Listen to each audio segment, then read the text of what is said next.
தன்னலமற்ற தனுசு ராசி அன்பர்களே, உங்கள் ராசிநாதன் குரு பகவான் உங்கள் ராசிக்கு 6ஆம் வீடான ரிஷப ராசியில் சஞ்சரிப்பதால் உடல் நலனில் கவனம் தேவைப்படும்.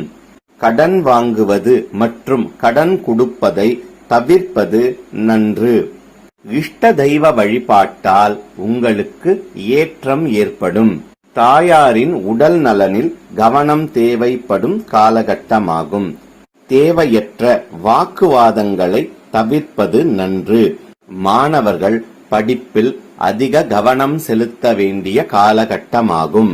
பொழுதுபோக்கு சாதனங்களை தவிர்ப்பது நன்மை பயக்கும்.